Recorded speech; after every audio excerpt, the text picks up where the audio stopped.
Lee Pauser is going to be our speaker, and he's going to be talking about what he has found in small and standard size nest boxes. Lee is a longtime member of the California Bluebird Recovery Program, the Santa Clara Valley Audubon Society, and the North American Bluebird Society. For many years, he has been collecting nest box data and submitting it to the Cavity Nesters Recovery Program and the Cornell Lab of Ornithology's Nest Watch program. And in fact, he was actually just really recently featured in the Nest Watch newsletter, which highlighted that Lee had uploaded over 2,000 nest records. So that's really incredible data. And I also want to remind you that today's program is part one of a two-part series. So be sure to register for next week's talk as well, because he'll be continuing it there. So Lee, thank you again so much for joining us tonight, and I'll have you go ahead and take it away. But yes, I'm Lee Pauser. Thank you, Serena, for the introduction. And today what I'd like to do is talk about the birds that I have in my small and standard nest boxes. And those are different names for the chickadee and the bluebird nest box.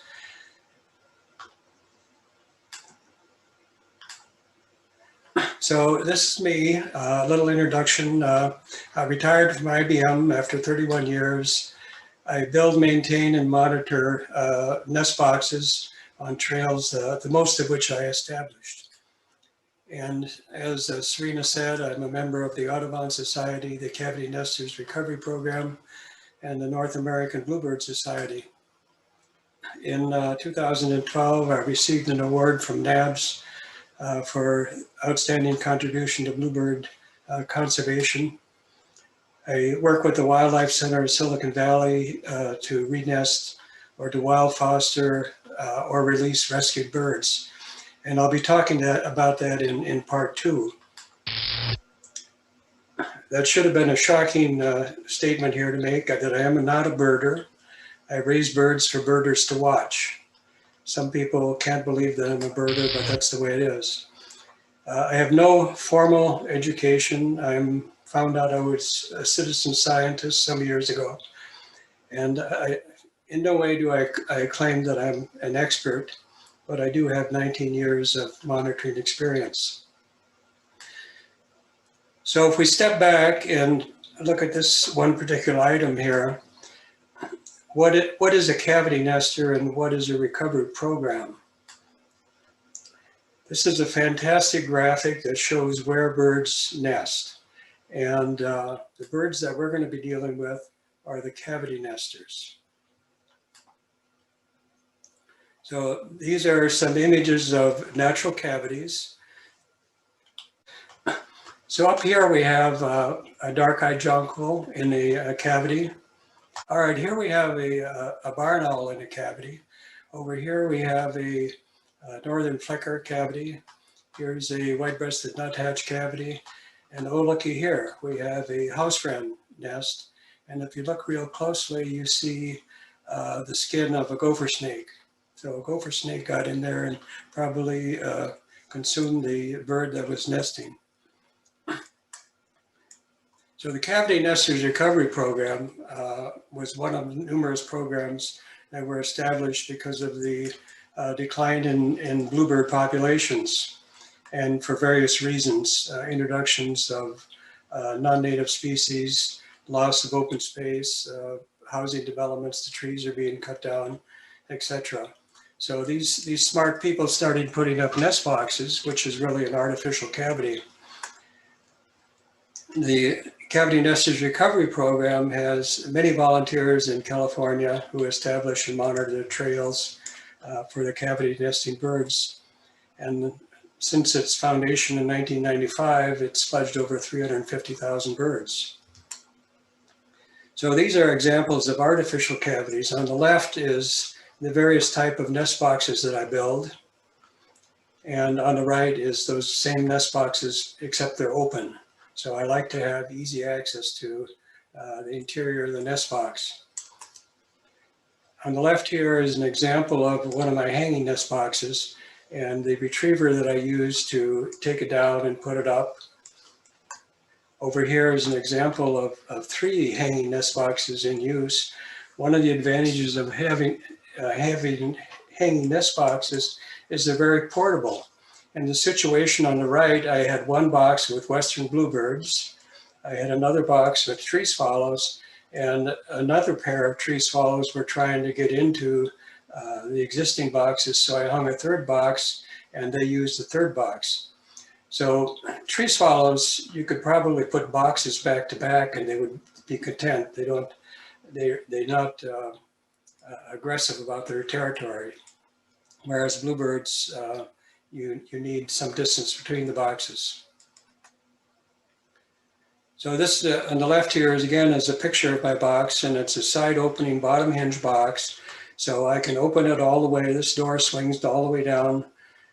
On the left, it's a hanging box, and on the right, it's a mounted box. So on the right here, you can see the door is all the way open. I have very easy access for clean out. On the inside here is a little ladder to help the swallows, which have very weak feet, help them fledge out of the box.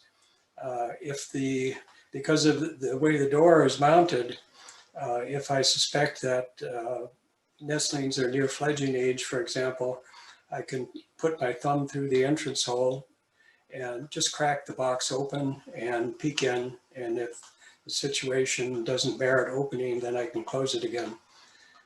I can also stick a camera in. Later on, we'll see pictures that I've actually taken inside the box.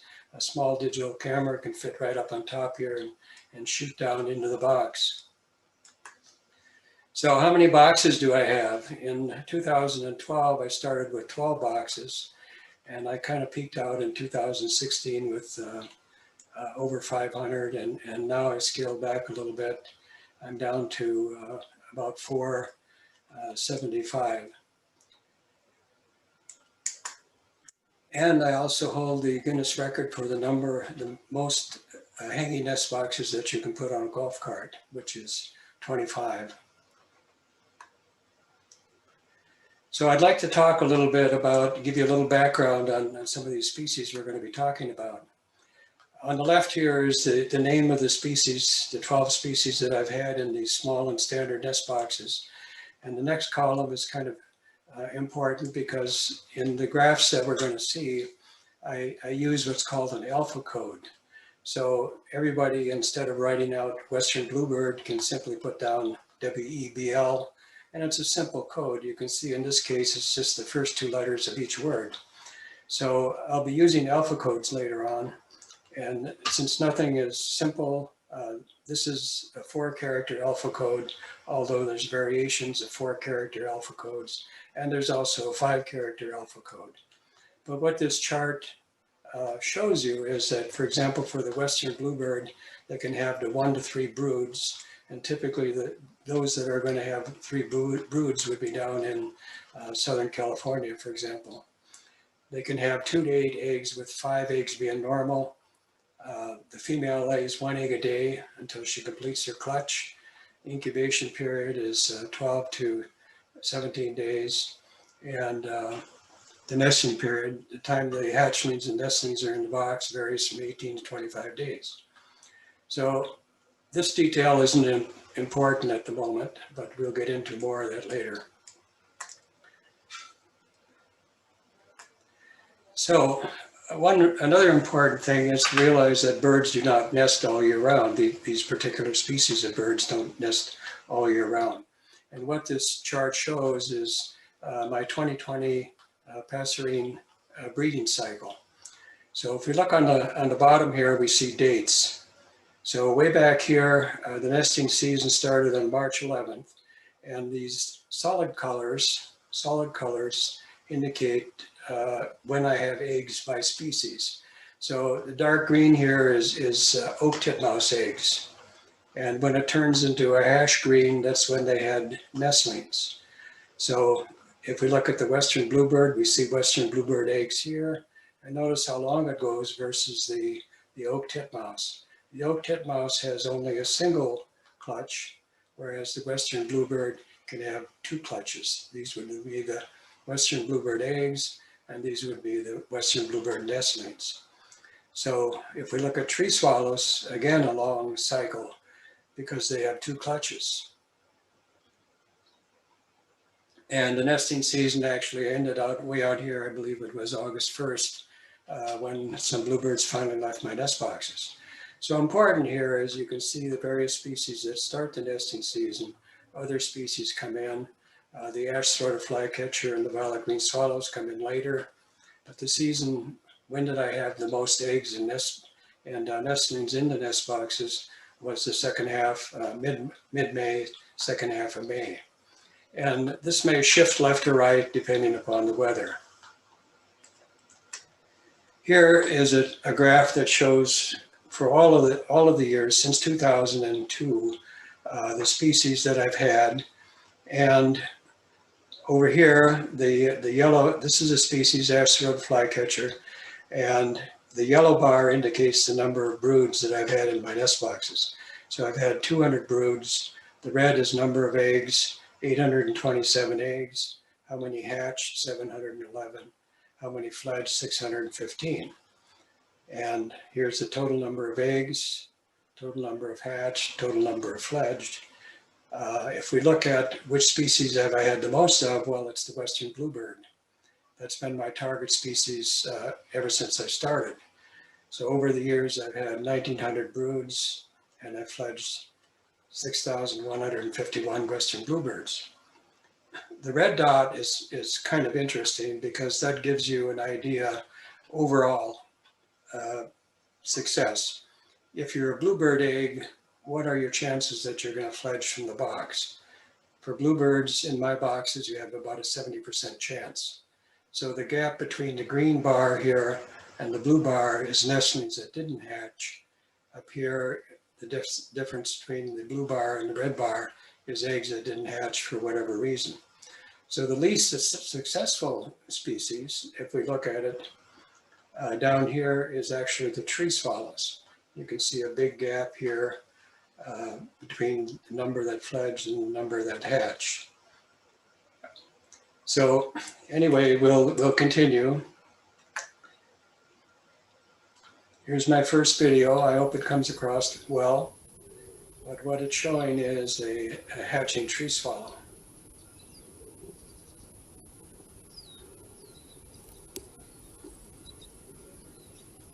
Pretty determined little feller coming out of the egg. And if you look right here, you will see a puncture mark. So this egg will shortly be broken and the hatchling exit from the egg. How small are the eggs? This compares a tree swallow egg to a dime. So these are awfully small eggs. Now we'll get into the various species. This is the western bluebird pair. The female is on the left, the male is on the right. Oh, and I want to credit Tom Gray. Some of these photos are from Tom Gray, and I appreciate them very much. So again, the western bluebird can have 1 to 3 broods.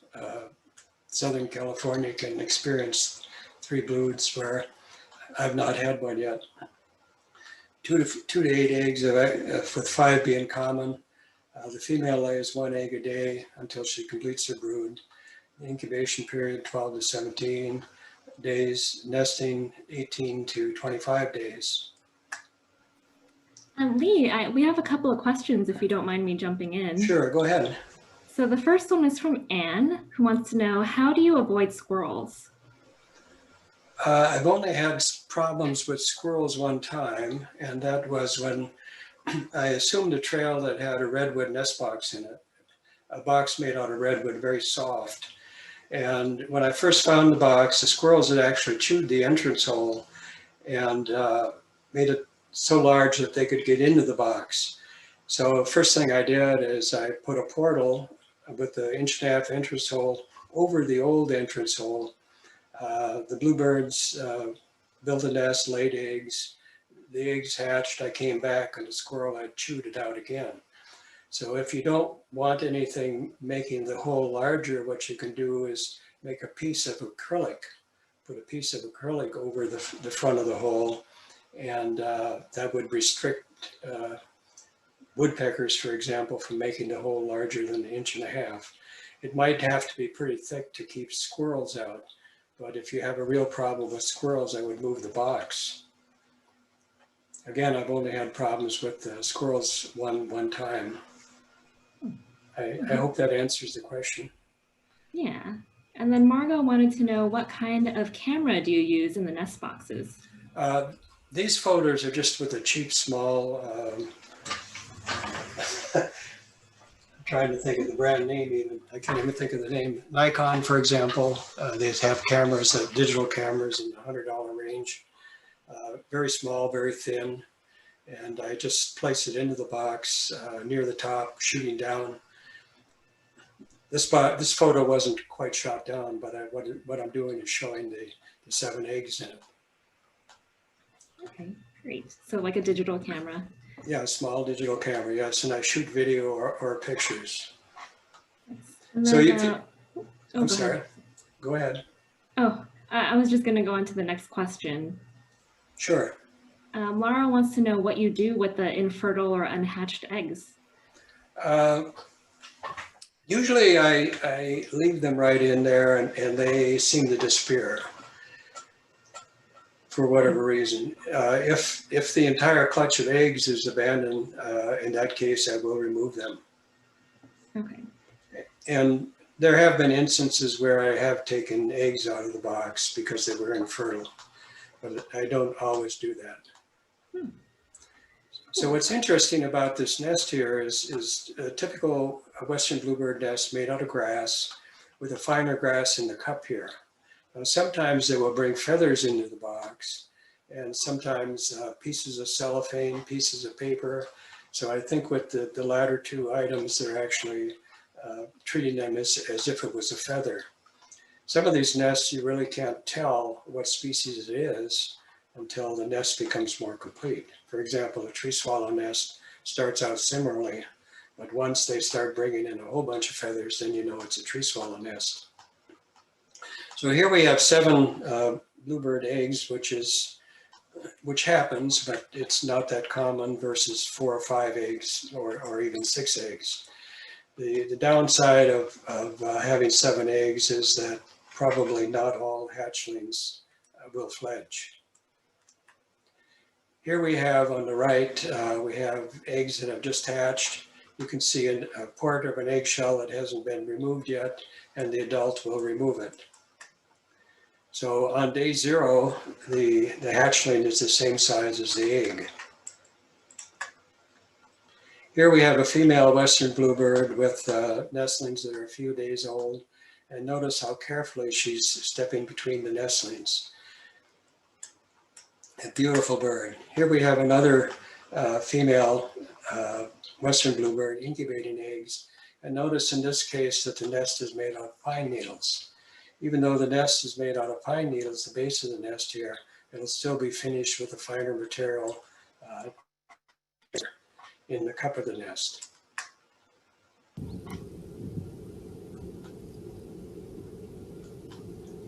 Here I was able to catch some nestlings shortly, or some hatchlings shortly after they hatched, and they're able to get their head up. If they can't get their head up, they're not going to be fed. Sometimes I look into a nest box and I see a pile of nestlings or hatchlings, and one hatchling is way on the bottom. And I immediately hope that he will eventually be able to work his head up and be fed. I don't intervene in situations like that. These are awfully fragile little hatchlings. So on day 7 to 11, the eyes begin to open, but there's still slits. If you look here, you can see the Western bluebird, just small slits in the eyes. So he's probably around 8, 9 days old. And you can see the feathers protruding from the wings. The bodies are becoming more and more covered with feathers. So here we have Western bluebirds that are about 2 weeks old. You can see their tail feathers are coming out. The blue wing feathers are. And on the right, we have nestlings that are actually 21 days old. You can see the various obvious eye ring and the white spots on the back. And the eye ring becomes apparent around day 16. So the very next day, these nestlings were gone. And when you look at the box here, you can see blueberry or stains on the box, a purple color. And what that means is that typically in second clutch bluebirds, we have several sources of elderberries. Some of my trails have elderberries growing on them, and the birds will actually, when there's a shortage of insects, start feeding elderberries to the nestlings. So we just saw blue western bluebird eggs, and typically, yes, they are blue, but in some cases, I've had cases where the eggs are white, and what that means is that the female has a genetic defect. The gland that is supposed to provide the coloring for the egg isn't working, and the eggs come out white. Now, I had an interesting experience in one of my trails on a golf club. In the very same nest box for 7 years, I had a female lay white eggs, 7 consecutive years. She laid a total of 11 clutches, 51 eggs, but near the end of those 7 years in 2017, the second clutch were abandoned for whatever reason. In 2018, the first clutch was abandoned. And by abandoned, I mean the eggs were not being incubated. And in 2019, the first clutch of nestlings disappeared. Second clutch eggs were not viable. They didn't hatch. So that poor little female sat on those eggs about 30 days before she abandoned them. She was trying to hatch them. And 7 years might indicate that this is the life of the female. So here I have a photo of another nest box with 2 white eggs. These 2 eggs did not hatch, but the nestlings were perfectly normal. They grew up normally and they fledged. So moving on to the chestnut-backed chickadee, 1 to 2 broods, 1 to 11 eggs, with 6 or 7 being normal. Female lays 1 egg a day. 12 to 18 days incubation, nesting period 18 to 21 days. So here we have a typical chestnut-backed chickadee nest. And it used to be when I saw the nest being started and I saw moss, I was pretty certain that it was going to be a chestnut-backed chickadee nest. In this case here, you can see some moss around the nest. We also have stripped redwood bark, and the nest is lined with fur. So they build a really, really nice, soft, warm nest. And one reason they might do that is chickadees kick off the nesting season in March when it's still, the weather can still be rather inclement.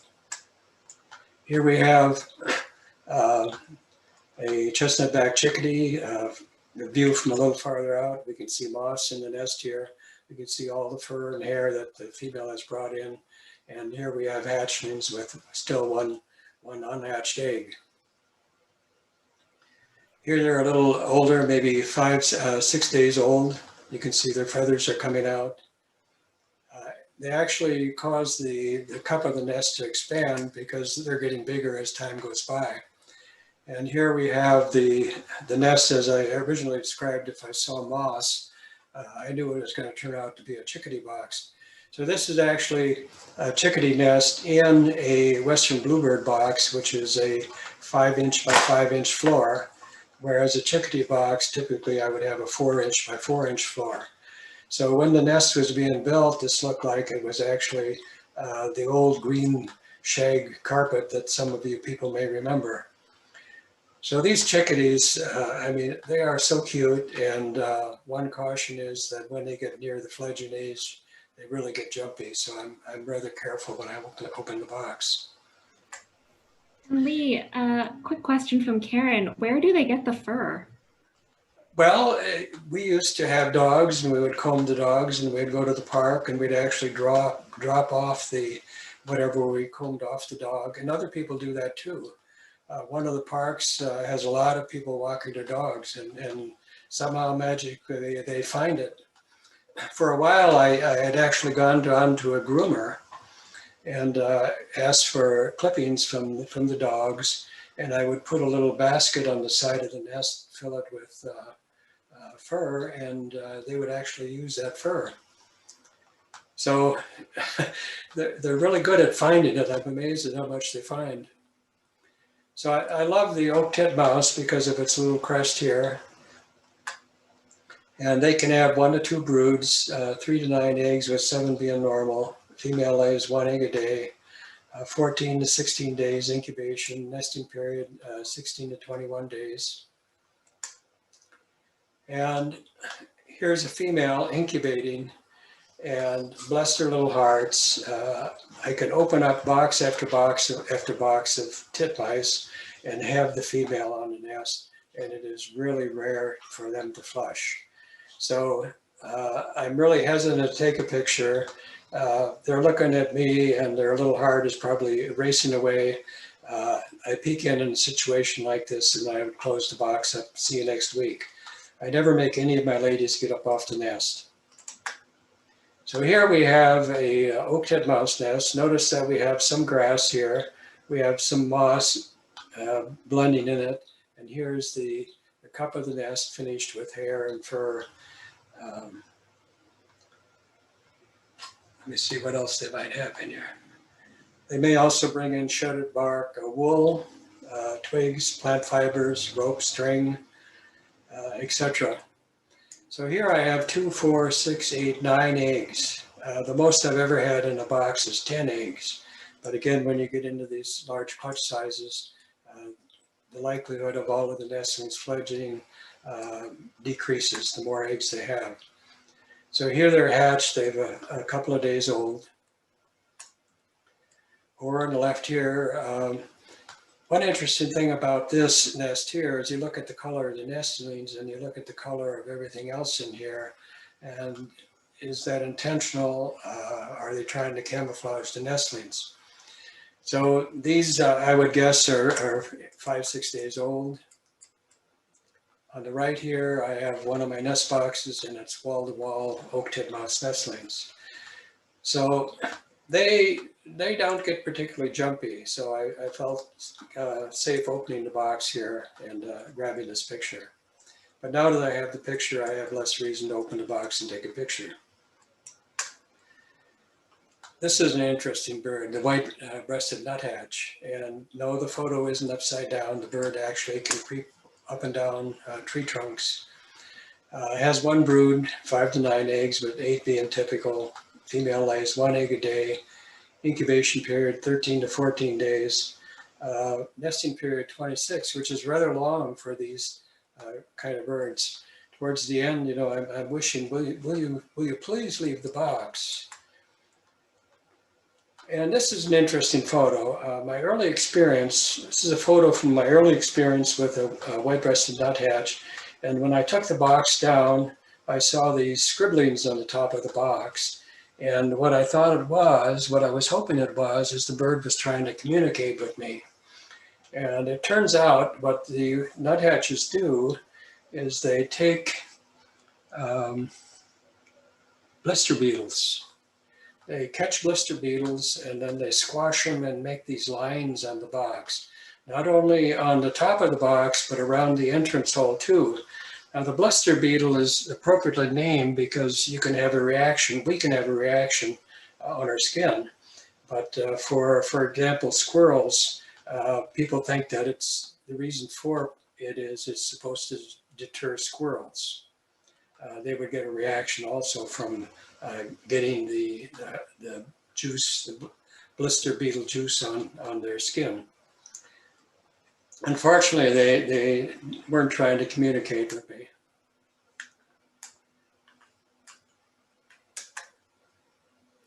So here's a typical white-breasted nuthatch. It used to be when I saw bark in the bottom of the box and twigs, and then later on grass and a whole bunch of other stuff.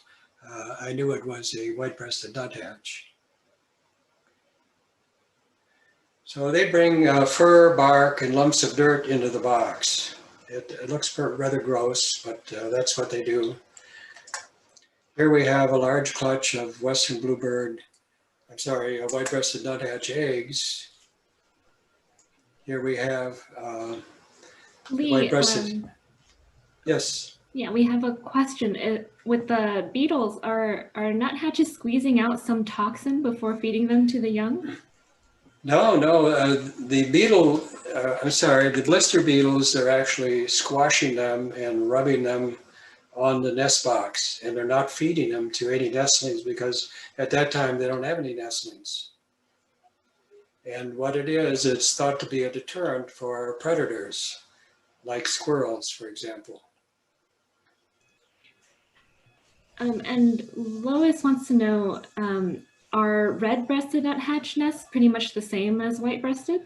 I've not been lucky to get red-breasted nuthatches. My wife Jana, who is a birder, saw a red-breasted nuthatch in the local city park, and I scurried over there and put up another nest box, but I've not had that luck. So I can't really answer that question. There is a website called Scialia, and if you go to Scialia, I forget if it's .org, they have lots and lots of pictures of different kinds of nest boxes, but I've never looked, I'm sorry, lots and lots of pictures of nests. I've not looked what kind of a nest a red-breasted does. I suspect that it would be pretty similar.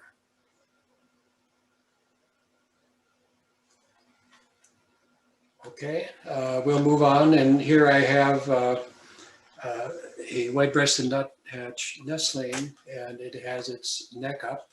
These muscles here are probably stronger than anything that Arnold Schwarzenegger ever had because it has to get its head up if it's going to be fed.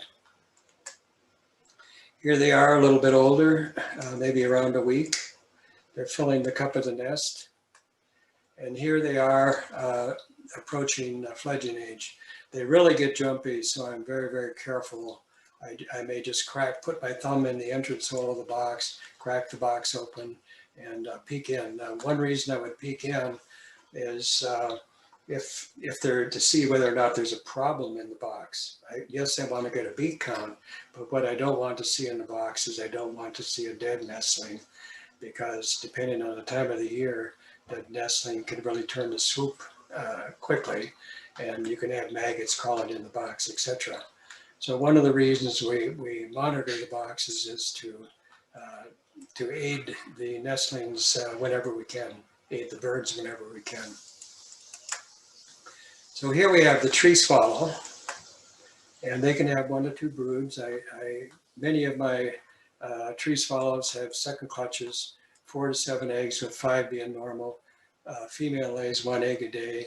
Incubation period 11 to 20 days. That's a pretty broad range here. And again, here's another broad range of the nesting period, time before they fledge, up to 25 days. Here we have a typical tree swallow nest. It may look like a bluebird nest when it starts because they start at the base of the nest with grass stems, but then they line the cup of the nest with feathers. And the more feathers they find, the more successful they're going to be, because the nestling or the birds can actually hide down in the nest. And sometimes when I'm checking a box, the nest has been built. I don't know if there's any eggs in the box or not. So I stick my finger in and carefully part the feathers. What I might see is an eyeball looking back at me. So the female is in there. She stays right down in the feathers, doesn't exit the box. As soon as I see the eye, I close the box up. I'll come back. I'll see you next week. So on the right here, we have a nest with more feathers and some young, just a few days old hatchlings. The downside of bringing these feathers into the box is the feathers may contain feather mites. So I've had cases where I took a nest box down. My first experience with feather mites, I took a box down and the sleeve of my shirt touched the top of the box, and I started feeling things crawl on my arm. I had to put on my reading glasses, and I saw a whole bunch of black things crawling all over my sleeve. So those are feather mites, and they can literally almost seemingly cover nestlings. And what I read is it doesn't cause any harm to the nestlings, but it's got to be very aggravating. So in that situation, when you have feather mites, what you can do is you can take a product called DE, food grade DE, diatomaceous earth, food grade, that's the important part of it. And you can buy a little puffer, you fill the puffer with the food grade DE, and then sometimes I shoot it, stick the nozzle right into the nest. Very easy for me to do because I have a side opening box. Stick it in the nest a couple of places, puff it. You can actually shoot it right onto the nestlings and it won't hurt them. So I do more than a nest, maybe the walls of the nest box, depending on how many feather mites they are. I had a friend who had a bad outbreak, and he said he actually took a paper bag, put some DE in it, put the nestlings in the bag, and carefully shook it, a shake and bake type experience to get the powder onto the nestlings and then put them back in the box again. So you can also be a little proactive, and as the nest, you see the nest is complete, yet no eggs have been laid, or even if eggs have been laid, shoot some DE into the nest, and hopefully you will avoid getting feather mites at all. So on the left here we have some tree swallow nestlings, but one bird I want to point out here is if you look at the size of this bird here, this nestling, compared to this nestling, this one is much bigger. And the reason, my first thought was, well, he's not getting enough food. But they also, there's a possibility of asynchronous hatching, which means this bird, this nestling hatched after these other nestlings. And the reason for that would be the female starts incubating her eggs before her entire clutch is complete. I love this photo here because these are tree swallow nestlings, and they're all backed into the corner wanting to get away from me. So here we have the violet green swallow. This is both swallows are migratory, but these birds even fly down to Mexico or Costa Rica and come back later in the season to begin nesting. They do have one brood, 4 to 6 eggs. Female lays 1 egg a day, 13 to 14 days incubation, 20 to 21 days before they fledge. So here we have a violet green swallow nest, and I cannot tell the difference between a violet green swallow nest and a tree swallow nest. I have to wait until I can actually see the adult or see the nestlings when they're further developed. So on the left here, I have an egg that has just hatched. Over here, they're a couple of days old probably. And here we have older violet green swallows and nestling. But again, notice the runt over here. He's much smaller than these other nestlings. Now, sometimes the runt actually survives, but I fear too often that it doesn't survive. Tree swallows, especially, you can have one of the nestlings called a hole hoarder. He gets in the entrance hole, he perches in the entrance hole with all the other nestlings in the boxes, and when the adults bring food, he gets fed. So he's the strongest, probably the most dominant, and he gets all the food. Whereas since he's in the entrance hole, the adults can't fly in and make sure that everybody's fed. Here we have older violet green swallow nestlings, and they're at the age where I can actually tell that it's violet green swallows because they have white eyebrows, which the tree swallow nestlings do not have. Here we have the Bewick's Wren, 1 to 2 broods, 3 to 10 eggs, 6 to 7 normal, 1 egg a day, 9 to 16 days incubation period, 15 to 17 days before they fledge, kind of a short schedule there. I'm sorry, that was a house wren in case I said that was a Bewick's Wren. It was actually a house wren. So here we have an almost typical house wren nest. What the male does is he will fill several cavities, nearby cavities with twigs, some cases all the way up to the top of the nest box with a tunnel that goes from the entrance hole into the box. So the male will fill several cavities with twigs, and the female then decides which of the cavities she likes, and then she finishes the cup of the nest. So over here, you can see how she's filled the cup of the nest. with various materials. And this is the hardest nest to take photos of because sometimes it's impossible. This particular nest here, I didn't go to the top of the box, so I was able to get a camera into the box and get a photo. Here's the nestlings as they grow, and here they are, they're approaching fledging age. At this age, some have already fledged, and they're really jumpy at that age. You can see some more down in the cup of the nest here. The downside of the house wren is, I already mentioned that they fill several cavities, so those cavities may be unusable to other birds depending on how many twigs they have in it.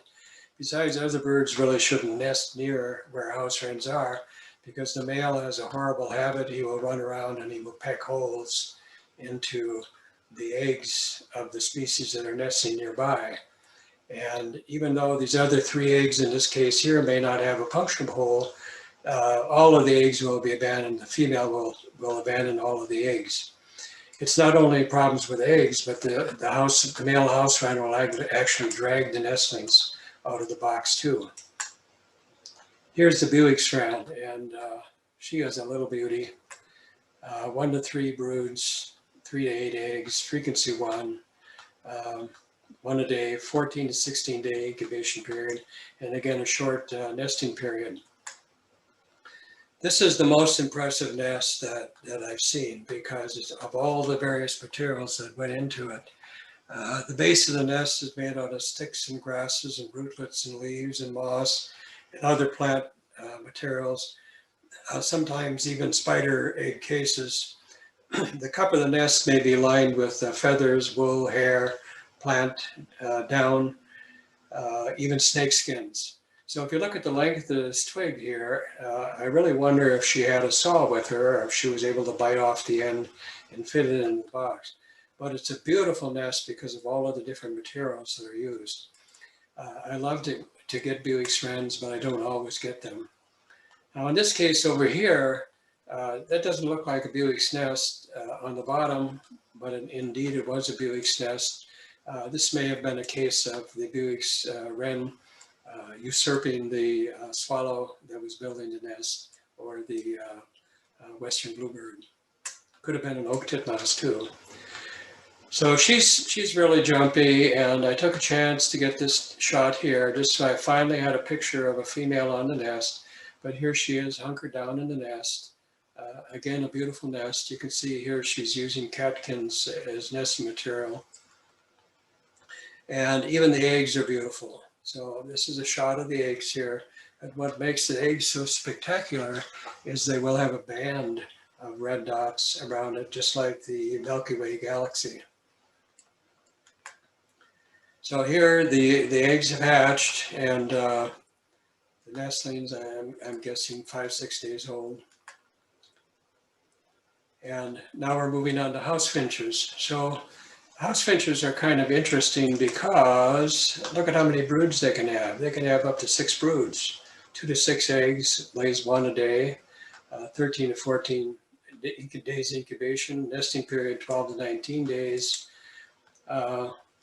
Wow, 1 to 6 broods. So the first time I encountered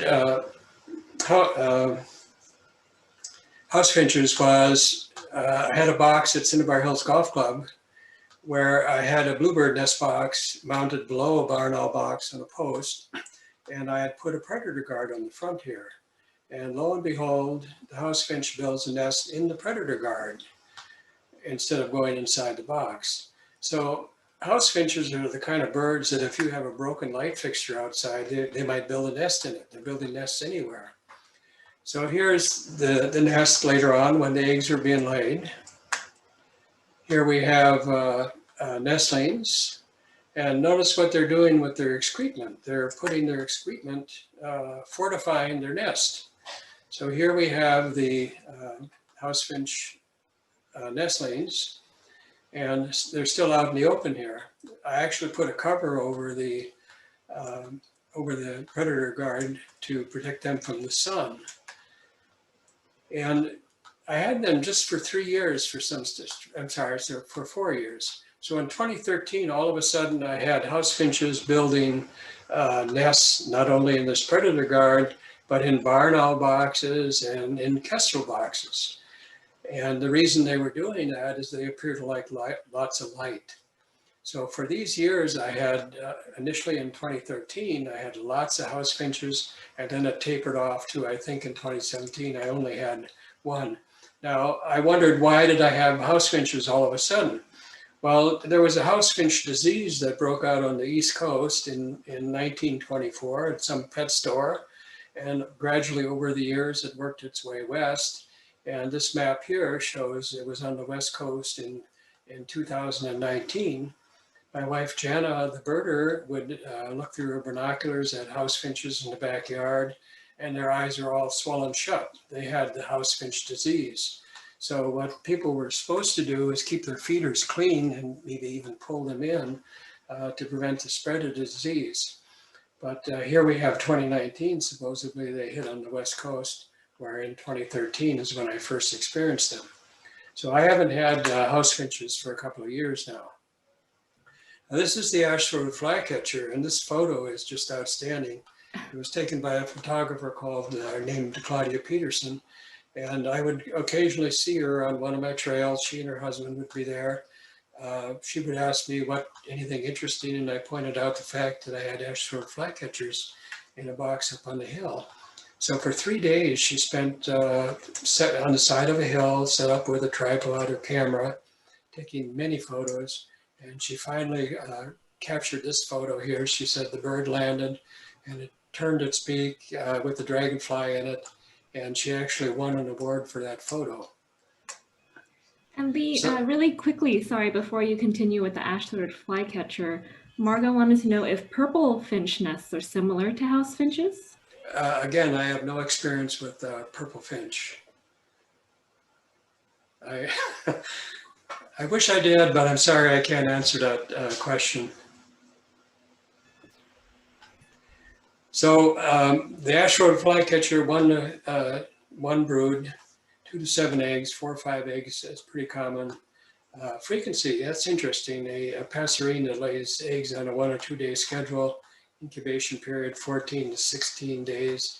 And here we have 13 to 17 days before they fledge. Now this is kind of a low for a bird that size. So here we have a typical ash-throated flycatcher nest. And what they do build a nest out of is twigs and rootless grass, pieces of cow manure, strips of bark.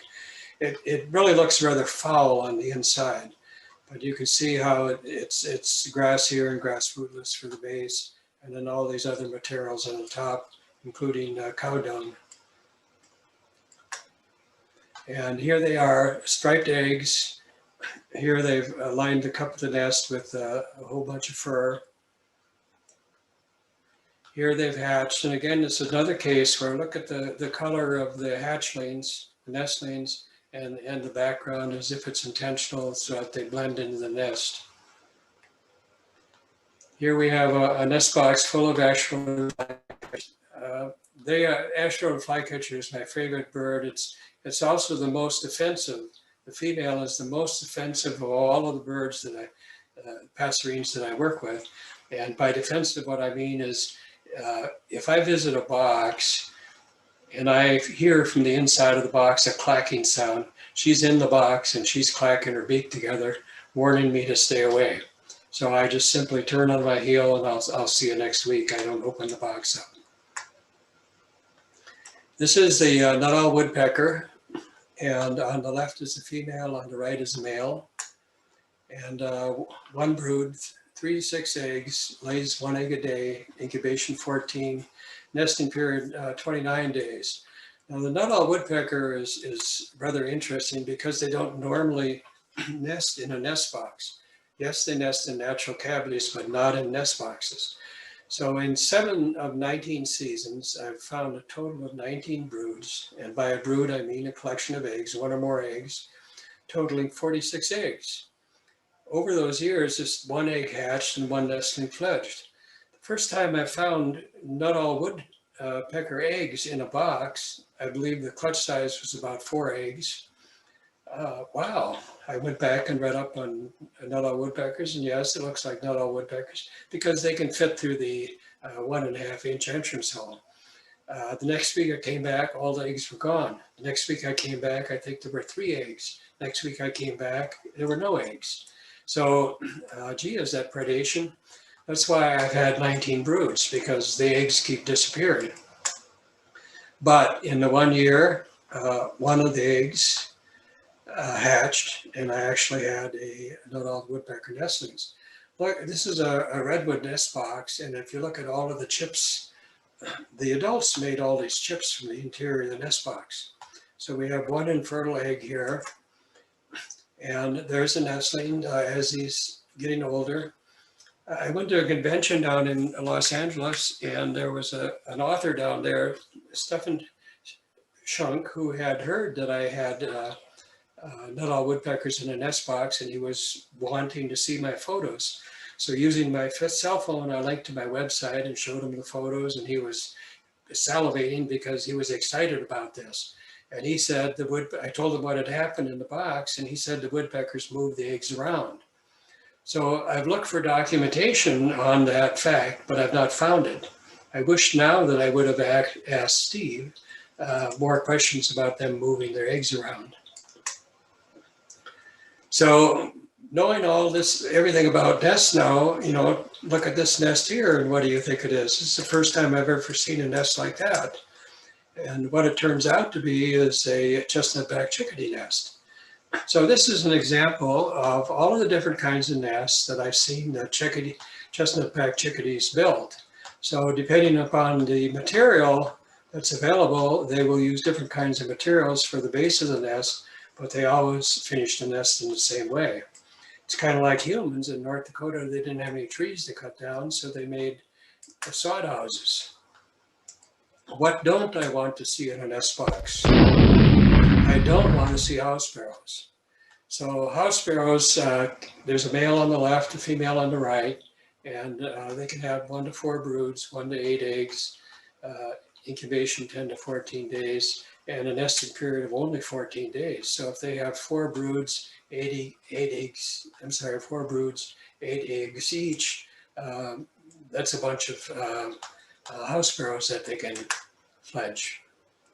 This is a typical house sparrow nest made out of grass and leaves and whatever.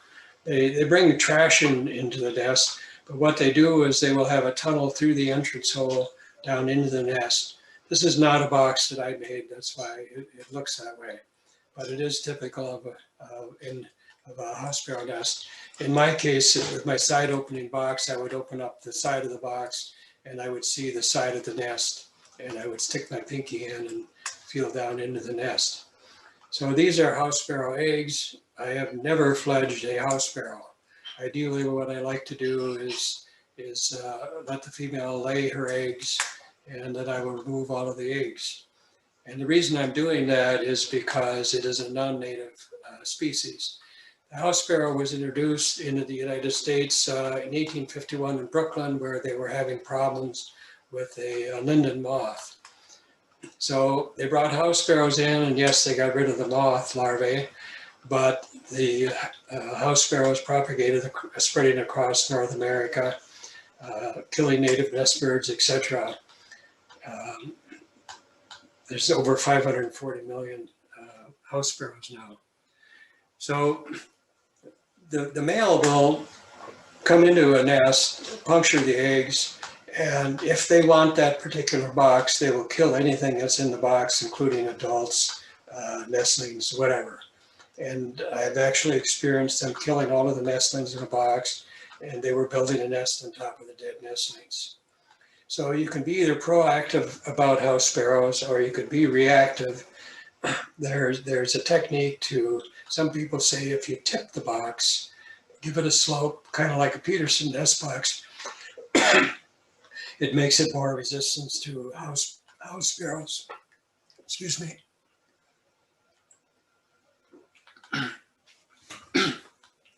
There's also a suggestion to make the box a swinging box. If the box swings, they can't land on it. Or you can be reactive like I am, trying to um, remove all of the eggs after the female has completed a clutch of eggs. I also get mice and rats into the nest box. This little one that fell down here was so cute. I didn't disturb her, but these others I did get out of the box. Here's an example of what they can do in a box. This was a tree swallow nest with eggs, and the mice come into the box, they burrow down, they destroy eggs, they kill nestlings, and typically they will nest in the bottom of the box. Yellow jackets can be a problem. Here is a case of a gopher snake got into a bluebird nest box. This was during the drought period, so I'm thinking that the snake was really, really hungry, and he heard birds chirping from a nest box hanging in a tree. It climbed up the coast live oak trunk across the branch and dropped down into the box, and the 4 nestlings that should have been in the box weren't in the box. Here's a case where a paper wasp came in and built a nest inside a nest box. This is not one of my boxes, by the way.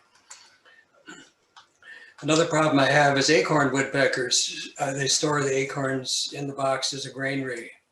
So in the springtime, in a couple of trails, I find boxes that are literally full of acorns. I dump the acorns on the ground, come back the next week. There may be some more acorns in the box. And then I dump those acorns out, and the 3rd week they probably won't make anything. So I had another section that I was hoping to get to, but I see I'm out of time. Yeah, what I'm trying to address in this section here is, why are we having losses? On one of the earlier graphs, I talked about the gap between number of eggs laid, number hatched, and number fledged. What are the causes of that? Okay. So if people want to hang in later, I'm willing to go on. Yeah, that sounds good. So how about let's get to the questions that came in first, and then we can continue with this section. Okay. So regarding photos, Becky had asked, do you take the photos remotely?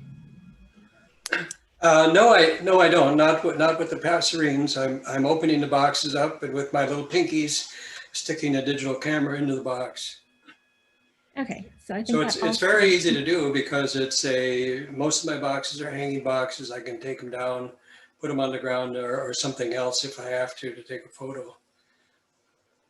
Okay, thanks. And I think that then answers Linda's question, who asked how you control when to turn on and off the camera and when to take the photo. So you're just doing it manually, right? Yeah, you can see I did have a couple of videos, and all of the videos were rather short, because I'm an intruder in the nest box. In one case, I showed a video of an egg hatching, for example. I just spent enough time in it to get the hatching, and then I was out of the box. As far as monitoring, you don't want to visit the box too often. I think NestWatch recommends every 3 or 4 days, but in fact, I go every week. If you did it on a daily basis, you would probably cause the adults to abandon the box. Then, so I try to be as less intrusive as possible. And Renee asked, are there specific nest box hanging height requirements for each species? Well, if you looked online, yes, you would get ranges of distances, but with bluebirds, what I read, the ideal height is 5 feet. Now, one of my trails is in an old orchard, and cows graze in the old orchard. So my only concern, I would like to put the boxes at 5 feet, but in that particular trail, I have to keep them high enough so the cows can't bump them. Sometimes I mount them on fence posts along a fence line, and they're probably, I can walk up to the box, it's right there, and I open it. Other boxes where I'm in city parks, for example, there could be cases of vandalism.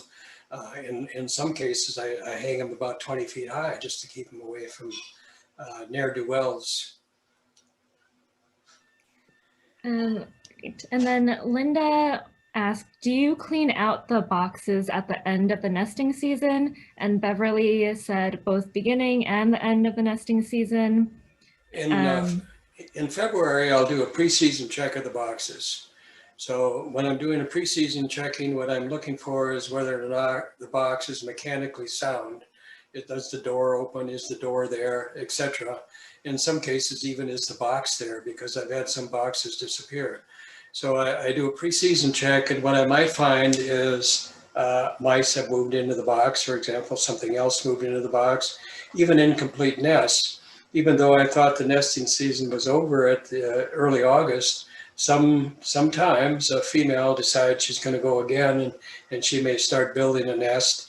In some cases, I've actually found, the evidence that the eggs had hatched and there were nestlings. So I do a preseason check in the beginning of the spring to make sure the box is cleaned out and ready for the nesting season. Typically starting around February 1st, but you want it to be done by March 1st because the early nesters start nesting in March. And then after every clutch has fledged, I usually clean the box out. I don't wait until the end of the season. I don't want another nest to be built on top of the old nest. And the reason for that is if you get one bird nest on top of another nest, it makes the cup of the nest closer to the entrance hole and more subject to predation. Some of the nests, like tree swallows' nests, are really gross when they fledge. So that's another reason you'd want to clean the nest out. If I have abandoned eggs, the nest is perfectly fine, and I have abandoned eggs, what I'll do is I'll leave the nest in the nest box because they may come back and they may lay eggs in that existing nest. If I find out the nest isn't used, what I do is put it in a box and put it in my truck, and I use it as replacement nests. I've had occasions where I open up a box and there's a dead bluebird nestling in it. However, there's 3 or 4 live nestlings and there's maggots in the box. The nest is really gross. I get one of my spare nests, bring it over to the box, move the nestlings, take the living nestlings out of the box, put them in a cardboard box, pull out the old nest, put in the new nest, and then put the nestlings back into the box in a clean nest, close it up and hang it. And in all those cases, all of the living nestlings fledged. So to answer your question, clean it out, do a preseason check in the spring, and then I know a lot of people say clean it out in the fall, but I would suggest you not do that. Clean it out after every time a clutch has fledged from the box. Yeah, I think that answers one of the other questions. And E also asked, are the same birds returning each year? I would say yes. In the case of the 7 years, white bluebird eggs in the same nest box, yes. And my friend Steve Simmons, who was into banding, would say yes, the birds come back to the same boxes. What I find is, even though it's, say, for example, it's bluebirds and they're laying bluebird eggs, I can have the same box used 4 or 5 years in a row, and then it may not be used, as if the pair that had been using the box, something happened to them and they moved on. So yes, birds come back to the same box. And in part 2, where we talk about the raptors, that's also true. And sort of related or along the same lines, Diane and Tom asked if the same nests are used for all broods, and Mike mentioned that the nests get trashed and a new nest has to be built for each brood. Do you have anything you want to add to that? The first part of the questions was, do the nests get reused? I said if the eggs were abandoned and the nest is in good shape, I remove the eggs, leave the nest, and they may reuse it again. And there's also cases of predation. Say, for example, today I see 5 bluebird eggs, come back next week, there's no eggs. Someone has been in there, probably a house wren, and he removed all of the eggs. I'll leave the nest in the box, And what I might find is in a week, another week, the female will start laying eggs again. The females can turn their hormones on and off and lay another clutch of eggs.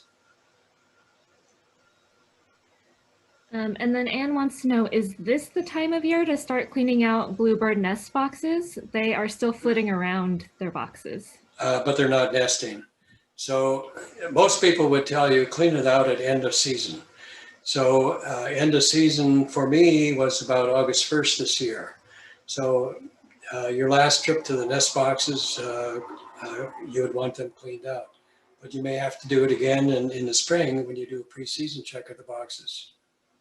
Now, some people say, oh, you want to leave the nest in there. You know, it's a nice place to roost. But in fact, the nest, because of our rainstorms, you could have rain get in the box. The nest could get wet and moldy. It could be diseased. Birds that roost in the box could die from the disease. And let's see, Margot asks, should the boxes be hung facing a certain direction? Most people would tell you face them from east to south, southeast, for example. And the reason for that is they want the nest box to catch the morning rays of sunlight, so the entrance hole is more noticeable. Some people actually take black construction paper and cut out small circles and staple these small circles to the sides of nest boxes, hoping that a bird in the distance will see this black thing and think it's a cavity. So people actually do things to try to make the entrance hole more visible. But south to southeast, I've actually hung boxes. I drop them low in a tree, so the box is evident, for example. And then once it gets nesting activity, I raise the box in the tree. I'm trying to hide it. And I'm trying to hide it from house wrens, for example. So you can move a box around in a tree even after it's started. Sometimes I have nesting activity go into my box and something's changed with the tree. The box is getting more sun exposure than I like, so I might move the box into the shade. Again, one of the advantages of hanging nest boxes is they're very portable. I like to hang a box in the tree on the east side, for example, such that it doesn't get the noontime sun or the hot afternoon sun. We want to keep the temperature in the box as low as we can. My box also has flow-through ventilation. So flow-through ventilation helps keep the box cooler. Not all nest boxes have flow-through ventilation. And then Irene wants to know where your boxes are located. Everywhere. At one time, I thought every tree should have a nest box, but that turns out. I live in Almond Valley area of San Jose, South San Jose, and I'm in several city parks, Guadalupe Oak Grove Park. I don't know if you're familiar with these areas, Greystone Park, a couple of city parks, and I'm at IBM Research property, and going east from IBM Research, I'm in Santa Teresa County Park. I'm in Santa Teresa Golf Club. And going to the south, I'm in Cinnabar Hills Golf Club, which is my biggest trail, over 200 nest boxes. So Cinnabar Hills Golf Club is really an oasis because in the dead of summer, they have green grass growing and hopefully insects on the grass. That is my tree swallow factory. And the other golf course, Santa Teresa Golf Club,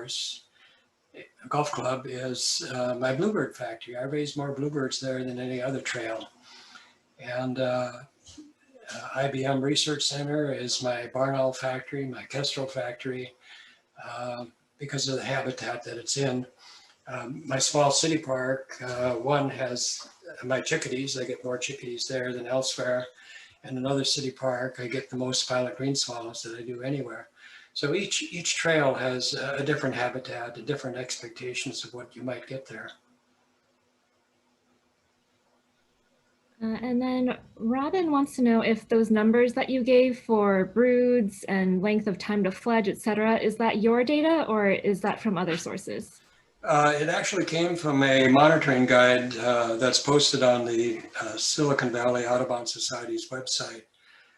I forget the name of the author, but it's a wonderful guide. It's only 20 some pages long, and most of the information I have came from that monitoring guide. The information that I couldn't fill in, I went to Cornell and got some statistics from them. Great. And then let's see. Robin, and maybe you'll get to this in this next part.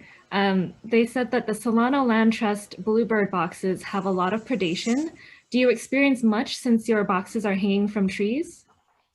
Well, hanging boxes is kind of a quandary because Southern California uses hanging nest boxes. We use them here on hanging. We use them in the Bay Area here, but on the East Coast, they would not want a hanging nest box. They have a different set of problems than we do, and that is that they have more snakes than we do. So we posted on the Cornell website a picture of one of my nest boxes, and the comments that came in immediately, well, you're going to get a snake in that box, you need a guard. So out here on the West Coast, I view hanging nest boxes as more predator proof than a mounted box. When I took over a trail at IBM Research Center, they had a lot of mounted nest boxes. And one of the first boxes is I was delighted when I saw a chickadee nesting in one of the boxes. And a couple of weeks later, when I again checked the box had been predated by a raccoon. So if you can get the box, off the ground, hanging in a tree, it'd be much harder for a raccoon to get up into a tree, and you can deliberately hang it out on a thinner branch. I know that I do have predation. In the one case I showed you, a gopher snake had crawled up the trunk of a tree across on a branch and dropped down into a box. So yes, it's possible for snakes to get into the box, but as far as ground predators, I consider it more predator proof. I do get predation, and I showed pictures of where mice are able to get into the boxes. I get mice mostly down at Cinnabar Hills Golf Club, where they have a lot of coast live oak trees. So the coast live oak trees are really, really brushy. Because of that, I also get house wrens down there. So I get predation from mice and predation from house wrens. Now, as far as house wrens go, some people would tell you if you have house wrens, move your boxes. That's some areas they've literally taken, house wrens have readily taken over areas on the East Coast, for example, where you used to have Bewick's wrens. They don't have Bewick's wrens anymore, they have house wrens. They're more aggressive. So I do like hanging boxes.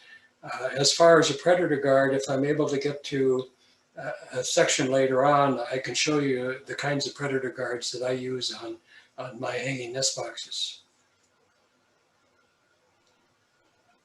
All right, and let's see. Erica wants to know if we don't already have nest boxes, what time of year is best to put them up? Well, the passerine boxes, you would want them up, I would say by February 1st, because they start nesting in March. But the earlier you get them up,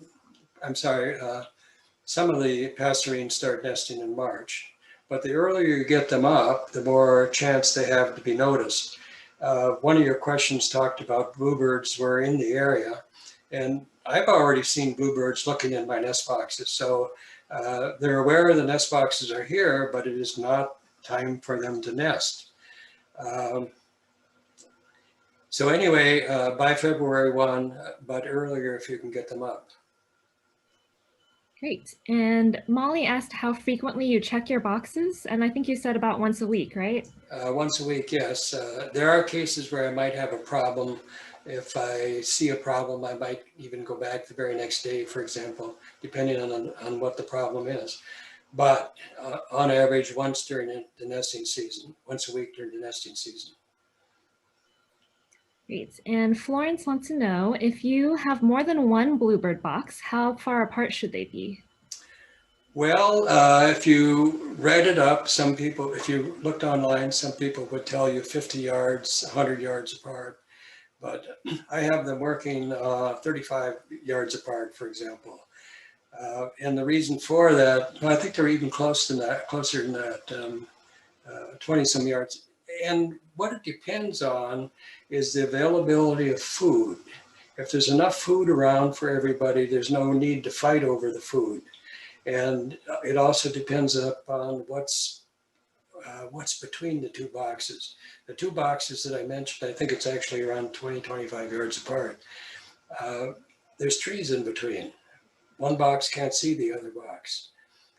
So, but I would not put up a whole bunch of boxes that are real close together, put up boxes and get a feel for what's the nesting activity.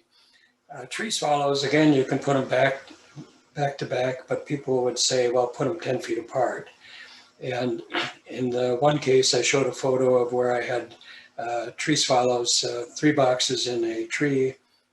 Tree swallows use 2 of the boxes, and western bluebirds use the other. So different species, but they're not competing for the same food source. The tree swallows are floating through the air, picking insects out of the air, whereas the bluebirds fly down on the ground and pick insects off the ground. Oh, interesting. And in terms of ventilation and keeping the box cool, Nora wants to know, how would you know if your box was too hot, and what signs should you look for? Well, what I do is I carry an infrared thermometer around with me because when I have eggs, I may see eggs in a box week after week, and I start having to question as well, are the eggs being incubated? And using the infrared thermometer, you can shoot the egg and get the temperature of the egg. It should be something above ambient temperature, typically in the upper 80s, 90s. So you can use that same infrared thermometer to shoot the insides of the boxes. And if you read up about what can survive with high temperatures in a nest box, I've read that if you get an internal temperature of 105 degrees, nothing can survive in the box. So that's why I hang my boxes so they're shaded at noon and in the hot afternoon. It's actually the hot afternoon, 4 o'clock, that we get the highest temperatures. So keep it in the shade if you can. Make sure you have flow-through ventilation. In my boxes, we have a 1/2 inch gap between the sides, the 2 opposing sides, and the top of the box.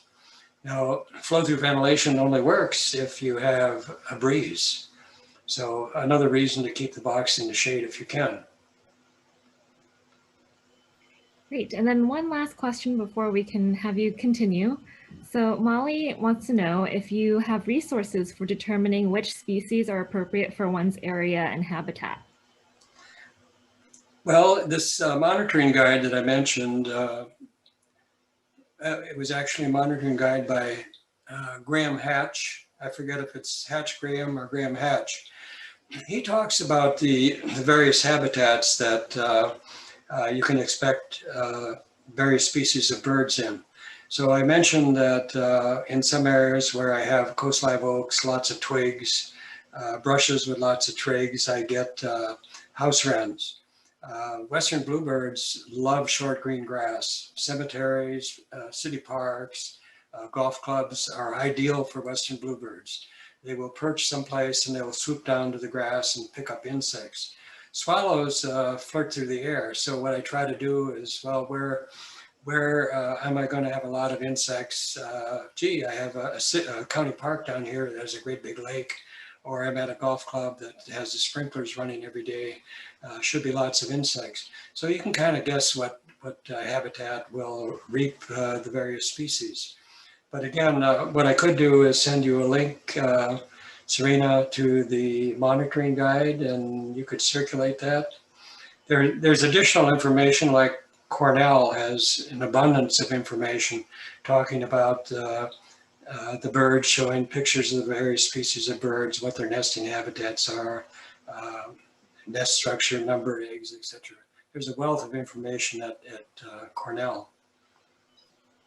Okay, sounds great. Yeah, and Mike added that it's Hatchgram, and don't forget that the California Bluebird Recovery Program, Santa Clara Valley Audubon Society, and Sequoia Audubon all have nest box programs. So those are also great resources. So I'm happy to send all of those out to everybody after the talk. So with that, I think you can go ahead and continue with your talk.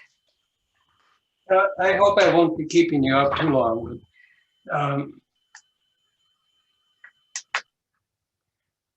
So what we have here, in this section, I'm going to be talking about losses. Why do I have losses? And on the left here, I have evidence of usurping. The bottom of the nest may have been a tree swallow nest. A house wren moved in, started building a nest, and then the tree swallows came back and built on top of the house wren. Now, unfortunately, this usurping can sometimes result in the death of the original occupant. On a few occasions, I find a dead bird in there, and another bird is building a nest, even on top of the dead bird.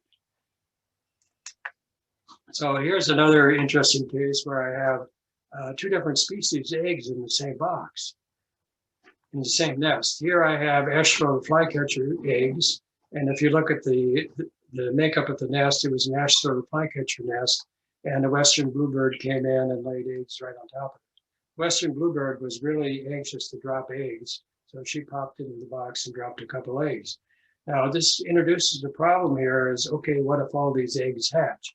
You have ash-throat flycatchers that the adults will teach to feed one way, and you have western bluebirds, the adults will teach to feed another way. I was actually prepared that should these bluebird eggs hatch, I would take the nestlings and put them into another box with western bluebird nestlings in it. So up here we have a tree. We had a ash-throat flycatcher nest, and then the tree swallows moved in and laid their eggs. Here's the case of a tree swallow nest, and the bluebird popped in and laid eggs. So this is kind of rare, but it's kind of interesting. This happened 2 years ago when I had this occurring, and my good friend Steve Simmons also found it. He actually had two species in the box, and both species eggs hatched, but the one of the species died, so it didn't turn out to be a problem for him what to do with the one nestling. And again, at the end of every season, I kind of look at what I lost so many eggs, I lost so many nestlings, what happened? So this is what happened in 2020. I lost a total of 270 eggs. 45 of the eggs were abandoned, some of them were broken, some of them were missing, and that may be predation by the house wren, and some of them simply didn't hatch. They were infertile. So abandoned eggs differs from unhatched in that the entire clutch of eggs was abandoned. When we look at 2020, what happened to the nestlings, we had abandoned nestlings. Again, all of the nestlings were dead in the box, and the adults were not around for whatever reason. Here I find individuals that had died. Over here I found individuals that are missing. So that could be because of predation, but it could also be that the nestling, the hatchling died, and the adult removed it. And the adults are able to remove dead nestlings until they get too big, and then that's when I do it. So this is 2020, and this is typical. These bars may go up and down depending upon the weather, for example, from year to year. But in 2019, we see something unusual here.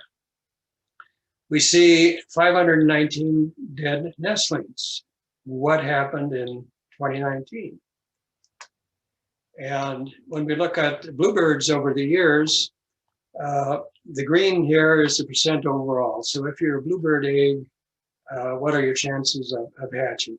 And you can see that remains fairly steady, averaging out to be almost 70% over these years. So way back when here, it was real good because in 2002, I only had 4 eggs and they all hatched and they all fled. So I had 100%. But again, this is fairly stable here, some ups and downs, but it's a narrow band. When we look at tree swallows here, there's more up and downs to it. And if we look at 2 particular years here, we look at 2019 and 2020, we can see a vast difference. Notice here between the number of tree swallows eggs that hatched and the number that fledged, an enormous gap here. What happened in that gap? We have a difference here, but it's not as great. So in 2020, we had 71% of the hatchlings fledged, and in 2019, only 54.5% of the hatchlings fledged. What happened? Well, what we found, what we experienced is an unusual rain in 2019. And I knew that the weather can drastically affect nesting results, but in 2019, this is the worst case that I've ever seen. In 2019, we had a storm come in, and for days it dropped rain, and some of those rainfalls were up to over maybe 6.5 tenths of an inch. So rain lasted for days, and then we had wind. So this is a chart showing how windy it was. And yes, the wind blew here on the wind run on June 2nd was 116 miles. And wind run is if you throw a balloon up in the air, how far will it travel in 24 hours? It went 116.6 miles. So this data is coming from Cinnabar Hills Golf Club, which is my tree swallow factory.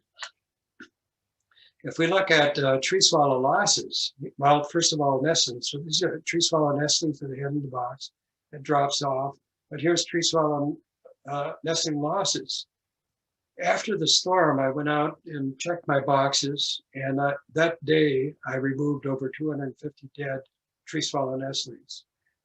The weather prevented the adults from catching insects. They flirt about the air, take the insects out of the air, and if it's windy and raining, the insects are going to stay down. They'll be lucky if they're able to feed themselves, much less nestlings. So I removed over 250 nestlings, and some of the nestlings were weak but still alive. I left those nestlings in the boxes, and I felt they wouldn't make it. And yes, they didn't make it. I came back the next week, and indeed they died. But what I did with the dead nestlings is I removed the whole nest, took the whole nest out of the box, and came back the next week. And on several cases, I had tree swallow nests in there with brand new eggs in them. So they're programmed to reproduce. In a single week, they're able to build a nest and begin laying eggs. So in the cases where not all of the nestlings had died, they were dead. The next visit, I removed their nest, and I saw the same thing again. So what we're seeing here is the second clutch of tree swallows. And what we're seeing over here is a typical loss of tree swallows near the end of the season. When we get into late June, July, August, the insect population really plummets, and I get a lot of tree swallow losses. Bluebirds are less affected because here I had, you can see bluebird losses here. Yes, I had some losses, but it's not a steep curve. Even though it may be windy and raining, the insect, the bluebirds they pick the insects off the ground from the vegetation. And in some cases, as I mentioned, they will even feed their nestlings elderberries. So tree swallows weren't even affected by it because they had nestlings sort of near the end. The first nestlings were found near the end of the storm. So weather can have a really, really dramatic impact on the nesting success. And on this last chart here, what I show is the accumulated number of nestlings between these three species. Accelerated curve here because of the tree swallow losses. Up here is typical end of season losses. Okay, and then I promised someone I would show them a predator guard. So here's a predator guard. Someone asked a question about a squirrel, and what I talked about is an acrylic portal. So here, this particular nest box, it's a good nest box. Year after year, I have western bluebirds move in and have 2 clutches of eggs, a very successful box. But I started having trouble because of the acorn woodpecker. In this particular golf course, trees are dying. So here we have softwood for the woodpeckers to bang on. but this one particular woodpecker really loved my boxes. So I put the predator guard around the entrance hole. It's acrylic. And but what they're still able to do is they're still able to get their head into the hole, and they will carve away at the wood that they can get at. They even bore holes, peck away on the side. So what I did is I put a plastic sheeting around the box. If they can't get purchase on the box, they can't bang away on the box. In this case here, he was still able to hang from the entrance hole, bang away, and I actually brought the box back and I put a piece of 1-inch steel pipe, a short stubble pipe, 1.5 inch inside diameter in here. So by God, that if he's done damage to that steel pipe, I'm going to be impressed. But what I'm trying to do is keep them away from the box and allow the western bluebirds to use it.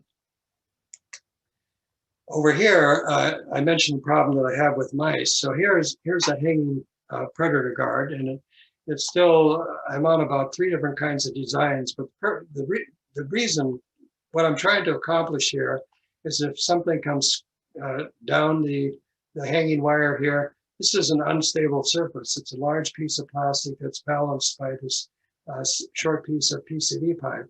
So if I put my finger out here and push down, the whole thing would tip, and whatever is on it hopefully would slide off to the side. So this is what I'm trying to do with mice.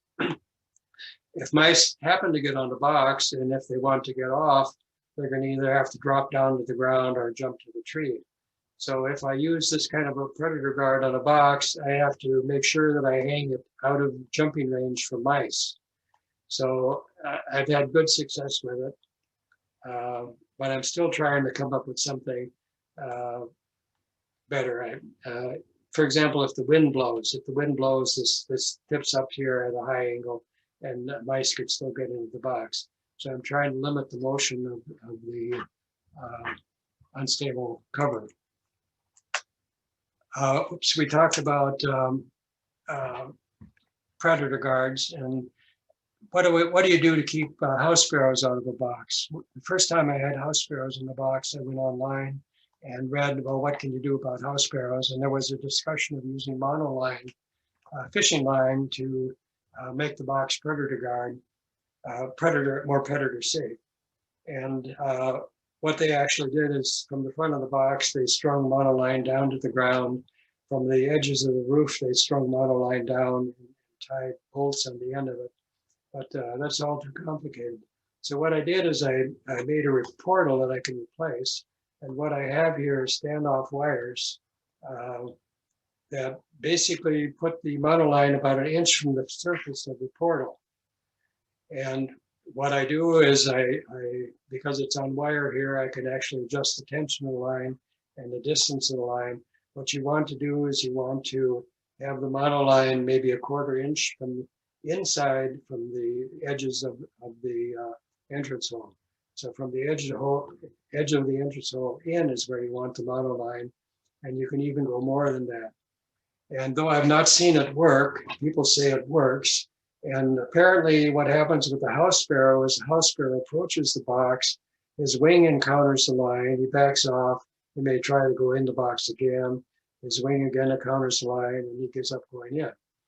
So, but I've not had any problems with any species that I want into the box. It's the way they approach the box. The bluebird just flies in, tucks its wing in, and shoots into the box. And it is house sparrow resistant. If you had a house sparrow in the box and you then put the monoline on, the house sparrow would probably still get into the box. So it's you want to do it before you have house sparrows. But of the plans I have on my website, this is the most popular plan. How to make nest boxes sparrow resistant. The very first time I used it, I had a trail in a cemetery. And on one end of the cemetery, they had a tile roof. It was kind of a Japanese area of the cemetery. They had a couple of buildings with tile roofs, and the house sparrows were nesting under the tiles. I mean, almost adjacent under the tiles, they would have nests. So what I did is I hung a couple of bluebird boxes there. I invited house sparrows to use the box. And lo and behold, what do I find in the box? I find Western bluebirds. So I put the monoline on the box, and the Western bluebird, for a couple of years in a row, they fledged successfully, no problem with house sparrows. And I then gave the trail away. But two interesting things here is one is that I was probably 10 feet from where the tiles were. And earlier I had made a statement that if the house sparrow wants the box, it will kill anything in the box. There were so many tiles around, so many openings under tiles, that they probably had enough nesting cavities. They didn't need another nesting cavity. So if you're having problems with house sparrows, you might try that. And there's another device called a sparrow spooker, which mounts on the back of the box, basically a rod that sticks high up in the air, another rod that goes over the top of the box, and it has tailings of mylar that blow in the wind. And because mylar is very shiny, it's a spooker. It spooks the sparrows. So you can use either or both of these techniques if you're having problems with house sparrows. So I mentioned Cornell Lab. I have a code here that can be scanned, and it will take you right to the Cornell website. But they have a lot of interesting sections. Nestwatch was mentioned earlier. Nestwatch is where I report my nesting data. And in total, I think it's between 4,500 and 5,000 nesting records that I've reported to them. And what nesting records are is interesting information, like when was the first egg laid, what species, what brood is it, when did the eggs hatch, how many eggs hatched, when did they fledge, how many fledged. So that's the kind of statistics that they are looking for. And on my website, I have photos and videos and plans for various plans here. I have plans for my bluebird nest box if you're interested. Also have plans for barn owl box. Anyway, all these plans are right on the nest boxes. A couple of these items we'll talk about next week when we get into the raptors. So that's it. Sorry I kept everybody so long. Serena, are you still there? Yeah. Yeah, thank you so much. Do you have your jammies on? About to, but we do have a few more questions if you don't mind getting to those. I don't mind at all. And let me just share my last slide too, so that people know to come back next week for the second part of your talk. Give me just a second. Okay, so a couple people asked if brown-headed cowbirds are ever a problem in our area laying eggs in nest boxes. Yes, my wife, the birder, does see cowbirds and sometimes sees a juvenile cowbird amongst other species of birds. So yes, they are around, but they're not a problem in my nest boxes. And Anne wants to know if you are looking to increase the population of Western bluebirds. I'm trying as hard as I can. I mentioned that Santa Teresa Golf Club is my bluebird factory. And since last year, I've even added a couple of more boxes. Tremendous success there. Cinnabar Hills Golf Club, I used to have more bluebirds than I have now, but what is happening over time is the tree swallows are coming in earlier and earlier. When I first encountered tree swallows, I would see tree swallows looking for nesting cavities at a time that Western bluebirds had nestlings. So they would come in weeks after bluebird nesting activity started. Now what I'm seeing is tree swallows are coming in at the same time bluebirds are. So there's a competition for nesting cavities, and some of the boxes that I had bluebirds nest year after year after year, I'm now getting tree swallows in.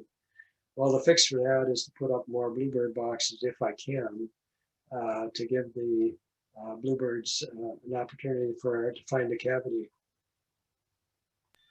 Do you think the tree swallows are coming in earlier for any particular reason? Could it be climate or something else? I would attribute it to climate change. All right. Well, I think that is the last question that we, oh, actually, sorry, I accidentally missed a question. Lois asked, do Bewick's wrens destroy eggs like house wrens do? I've not experienced that, but I found uh, when I researched that topic, the answer was yes. But it may not be to the volume that the house sparrow does it. But I don't get enough Bewick's wrens to really form an opinion how frequent it is. We get Bewick's wrens, for example, in our backyard. Last year we had a Bewick's wren that had 2 clutches in the nest box. This year we didn't have, so I would like to have more. But Bewick's wren is a good backyard bird, along with Chestnut-backed chickadees. Yeah, they are. Well, I think that's all the questions. So again, thank you everybody for coming, for tuning in and staying extra long for Birdie hour today, Birdie 2 hours today. And I just wanted to say thank you as well, Lee. We're looking forward to hearing more from you next week. Is there anything else you want to say to everybody before we all sign off? Well, if you're still with me, I appreciate your hanging in there. I had warned Serena beforehand that when I give these presentations in person, I remind people that they need to have a sharp stick to keep me on schedule and to force me off the stage at the end. But with Zoom, that was not possible. All right, thank you. And just really quickly before we sign off, Anne wants to know where you get your boxes. And as I understand it, you build them, right? Most of my boxes I built, yes. And it takes about 50 minutes to build a box.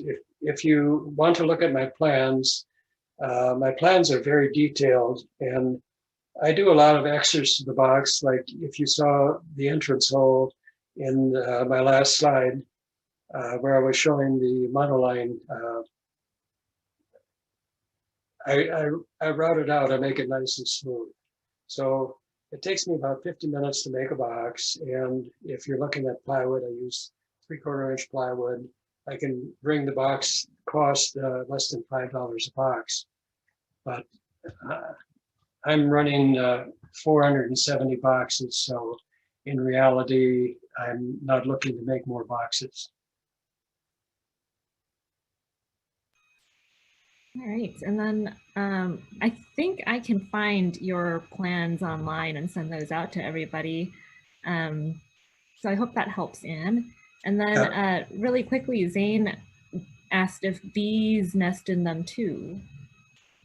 Bees will. I showed the one slide where we had, one slide where we had hornets in the box and wasps. But in one case down at Cinnabar Hills Golf Club, I had bluebird nestlings in the box. I knew they were in the box. I came to check it, and there were bees going in and out of the box. So yes, bees will move into the box. In that case, I managed to open the box up, and all of the nestlings were dead in the box. I closed the box up and came back weeks later. But that was the only instance I've ever had of bees getting into a box. Hornets can be a problem. If you're dealing with hornets, you want to visit the boxes in the cool of the morning, because in the cooler temperatures, they're not very mobile. You come back later in the hot afternoon and they flirt about and can be threatening. All right, yeah, I think that's it for the night. So thanks again, Lee, and we'll see you next Thursday. All right, everybody have fun. And again, thank you all. Appreciate it.